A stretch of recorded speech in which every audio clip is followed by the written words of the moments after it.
بھارت پھر بھاگ گیا، اپنے ہی آرمی چیف کے بیان کا دفاع کرنے سے فرار۔ پاکستان نے غیر ملکی سفیروں اور میڈیا کا دورہ کرا دیا۔ کئی بار پیشکش کرنے کے باوجود بھارتی ہائی کمیشن سے کوئی اہلکار نہ آیا۔ بھارتی عملے میں اتنی اخلاق کی جرت نہیں کہ پر جاتے۔ غیر ملکی سفارتکار اور میڈیا زمینی حقائق دیکھ کر سچ سب کے سامنے لائیں گے، DGISPR کا ٹویٹ۔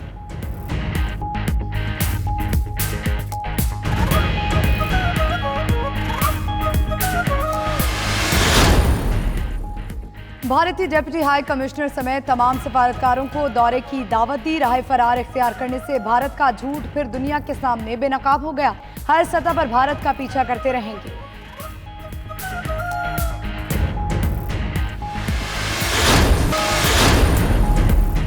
پہلی حکومت ہے جو اسلام آباد کا لاک ڈاؤن خود کر رہی ہے۔ خان صاحب ہر بات پر یو ٹرن نہ لیں، کنٹینر دینے والی بات پر قائم رہیں۔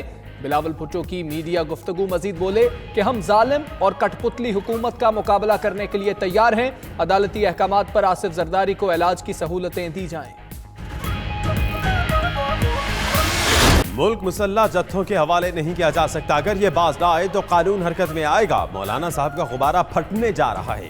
وزیر ریلوے شیخ رشید برس پڑے اور مزید کہا کہ ان کا نون لیگ میں صرف شہباز شریف سے رابطہ ہے، کسی اور سے نہیں۔ عمران خان نے معیشت کا پہیہ چلا دیا ہے، مہنگائی پر جلد قابو پا لیا جائے گا۔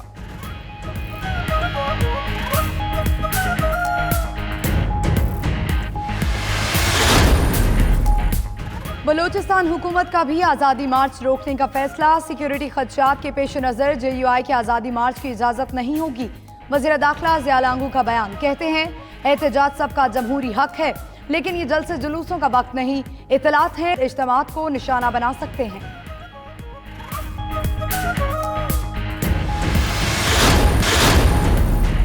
MTI ایکٹ کے خلاف پنجاب بھر میں ڈاکٹرز کی ہڑتال جاری۔ لاہور، فیصل آباد، ملتان سمیت شہر سرکاری اسپتالوں میں کام بند۔ ہزاروں مریضوں کو مشکلات، پرائیویٹ اسپتالوں میں مہنگے علاج کروانے پر مجبور۔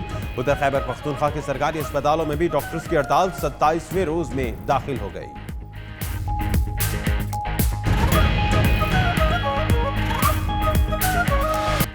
ہر چیز پر مہنگائی کا اثر۔ اشیاء خورنوش کے بعد ٹیکسٹائل مصنوعات بھی پہنچ سے باہر۔ شہریوں کے لیے کپڑے جیسی بنیادی ضرورت پوری کرنا بھی امتحان بن گیا۔ کپڑا فی میٹر 50 روپے تک مہنگا ہو گیا۔ تاجروں نے دھاگے کی بڑھتی قیمت اور ملوں پر لگے ٹیکسز کو ریٹس میں اضافے کی وجہ قرار دے دیا۔ بدلتی رت کی مناسبت سے کپڑے کی خریداری کے لیے آنے والے شہری بھی مایوس لوٹنے لگے۔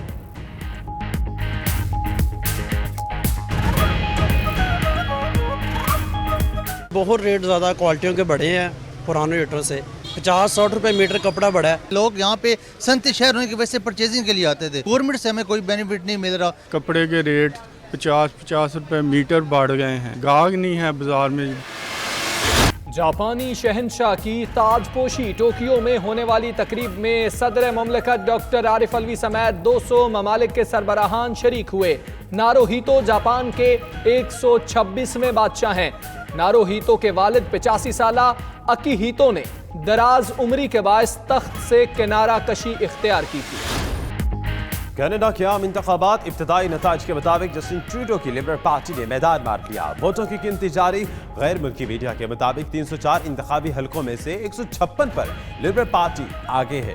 پاکستانی نژاد اقرا خالد جیت گئیں۔ سلما زاہد کی فتح کے امکانات بھی روشن۔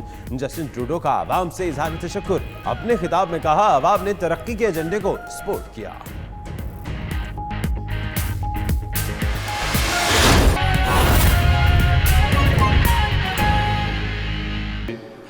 جب ہمیں حکومت ملی تو اس دفعہ صوبہ بھی بڑا ملا، کیونکہ فاٹا مرجر، نیولی مرج ڈسٹرکٹس اب اسے ہم کہتے ہیں، جو ایک چیلنجنگ ٹاسک تھا میرے لیے اور میرے گورنمنٹ کے لیے۔ دنیا کی نگاہیں نظریں اس پر تھی کہ یہ کس طرح کریں گے، کیونکہ 7 اضلاع پہ مشتمل علاقہ جو تقریباً 16-17 سال سے جنگ زدہ رہا، تباہ حال رہا، اور اس کو خیبر پختونخوا میں ضم کرنا، اس کا مرجر ہونا، اس کا انٹیگریشن ہونا، یہ ایک بہت بڑا چیلنجنگ ٹاسک تھا۔ لیکن میں اپنے اللہ کا بڑا مشکور ہوں کہ اللہ تعالیٰ نے ہمیں یہ موقع دیا، مجھے اور میری ٹیم کو، اور اور پھر اس میں سے اینٹی مرجر ایلیمنٹ،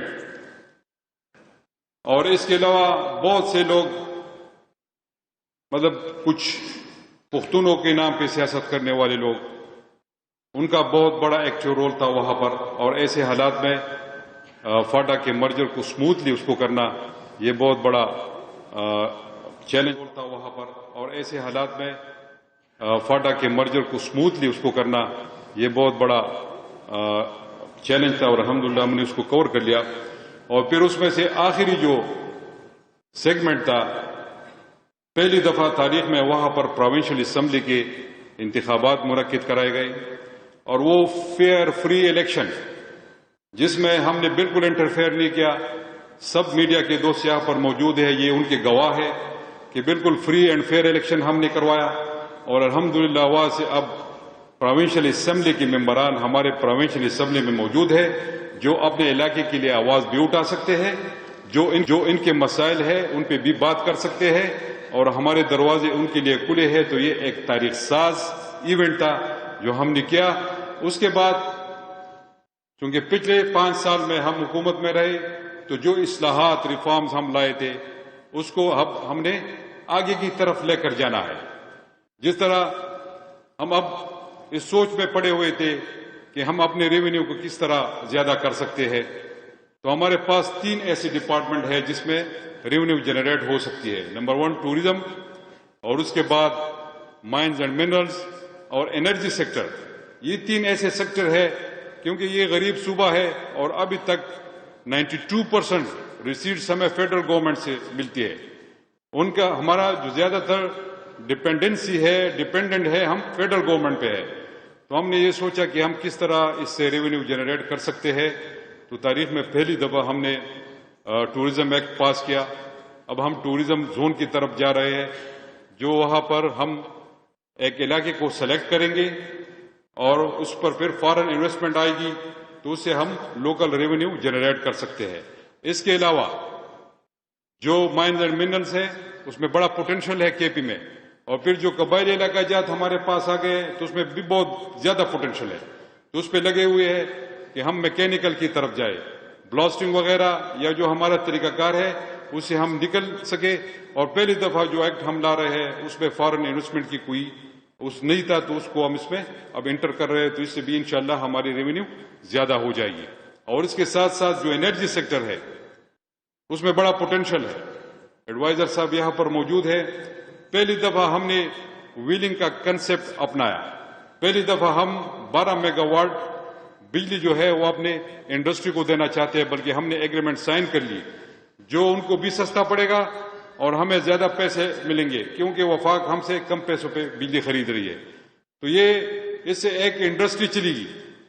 اور جو ہماری یوتھ ہے، گورنمنٹ میں اتنی کیپیسٹی نہیں ہے کہ وہ یوتھ کو یا لوگوں کو روزگار فراہم کر سکے، لیکن ہم چاہتے ہیں کہ ہم پرائیویٹ سیکٹر کو، انڈسٹری کو پروموٹ کر لیں اور اس میں ہماری یوتھ آ جائے، ہمارے لوگ آ جائے، ان کو روزگار کے مواقع ملے. یہی تو جو ہمارے سیکٹر ہے جس پہ ہم ریونیو جنریٹ کر سکتے ہیں. باقی ہم نے 71 میگا واٹ پہلی دفعہ نیشنل گریڈ میں ہم نے اس کو. وزیر اعلیٰ خیبر پختونخوا تقریب سے خطاب کر رہے ہیں اور دوسری جانب اسلام آباد میں عثمان ڈار پریس کانفرنس کر رہے ہیں. پارٹیز کی نظر کی طور پہ وزیر اعظم عمران خان صاحب کی ہدایت تھی، کسی سطح پہ بھی پولیٹیکل انٹرفیرنس نہیں اس میں ہونی چاہیے، اس لیے سکور کارڈ بنایا گیا ہے. جو تھرڈ ٹیئر ہے 5 لاکھ سے 50 لاکھ کا، اس کا 8% انٹرسٹ ریٹ ہے اور اس کے لیے ہم نے کولیٹرل رکھا ہے. تو یہ ایک سوال پوچھا جا رہا تھا بہت زیادہ سوشل میڈیا پہ کہ کس میں انٹرسٹ ہے کس میں نہیں ہے. اس کا جو ٹائم لائن ہے بینکوں کو دی گئی ہے 45 سے 50 روز کے قریب، لیکن جتنی بڑی تعداد میں دیکھ رہا ہوں ماشاءاللہ پاکستان کے 72 سالہ تاریخ کے ریکارڈ ٹوٹ گئے ہیں، جتنی دلچسپی نوجوانوں نے لی ہے. ہماری کوشش ہوگی کہ یہ 45 اور 50 روز میں لوگوں جتنے اپلیکینٹس ہیں فرسٹ کم فرسٹ سرو کی بیس پہ یہ لون ڈسبرس کیے جائیں گے. جیسے جیسے سسٹم میں اپلیکینٹس کی پرائرٹی ہوگی فرسٹ کم فرسٹ سرو، اس طرح لون ڈسبرس کیے جائیں گے. جیسے جیسے سسٹم میں اپلیکینٹس کی پرائرٹی ہوگی فرسٹ کم فرسٹ سرو، اس طرح لون ڈسبرسمنٹ شروع ہو جائے گی. تو ہماری کوشش ہے کہ انشاءاللہ تعالی دسمبر کے مہینے سے یہ جو اپلیکیشنز ہمیں ملی ہیں یہ پروسیس ہو کے دسمبر سے پاکستان کے نوجوانوں کو لون کی ڈسبرسمنٹ شروع کر دی جائے. اب میں فیصل صاحب سے ریکویسٹ کروں گا یہ آپ کو کوئی 40 سے 45 سیکنڈ میں ایک منٹ کے لیے بس یہ بتا دیں کچھ نوجوانوں کو یہ بھی